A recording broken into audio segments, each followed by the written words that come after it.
Alright, so as you guys can see, there were some pretty big trees uprooted maybe about 2 or 3 weeks ago.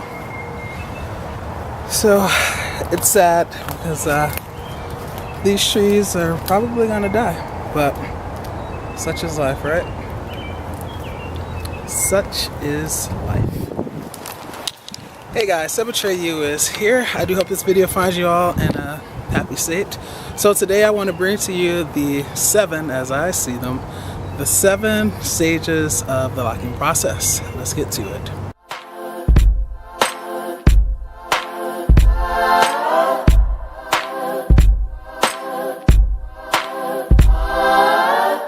Alright, so you might be thinking, 1,000,001 people have already done this video. You don't need to do this video. We already know. We're well aware of the stages of the locking process, but it's not what you think.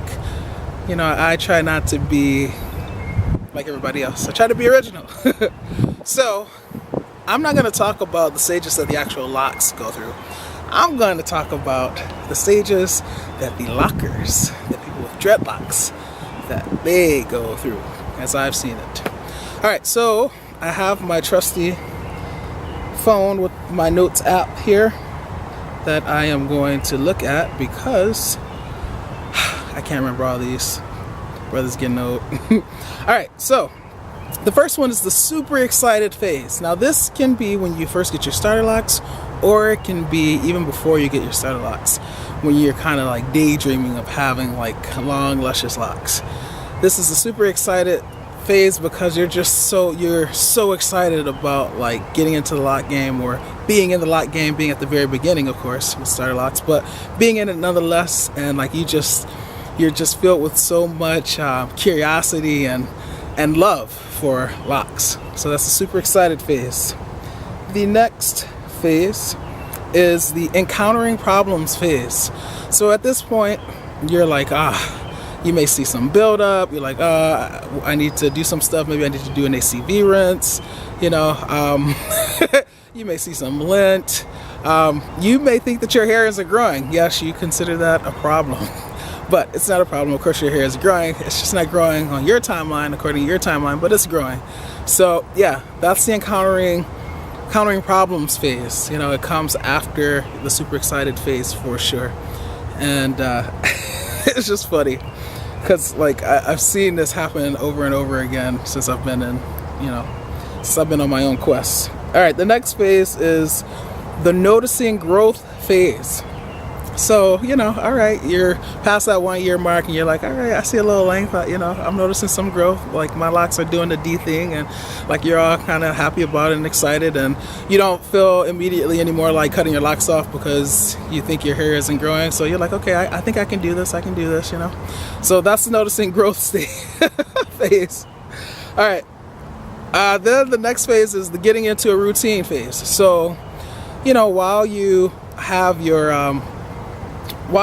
growth now that you're feeling, you've also established a routine. And one of the problems that I forgot to mention in the encountering problems phase is you're not sure in that phase, like what products to use. So you're kind of testing things out, and some things aren't working for you, hence the buildup.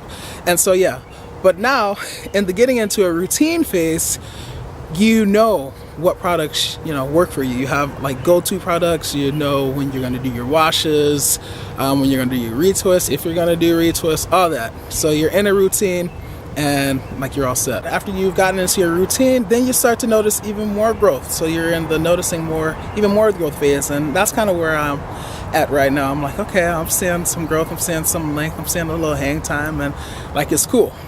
But then after the noticing even more growth phase comes the getting bored phase, and this is when a lot of lockers start to experiment, with bleaching and different like dyes or different certain cuts, like if you have a full head of locks, you may cut off your sides, or you start experimenting because you're freaking bored. You're like, okay, you go back to the super excited phase and you're not feeling that way anymore. I mean, you love your locks, but you're not super excited anymore. And so then you start to like get bored, and so you start to experiment.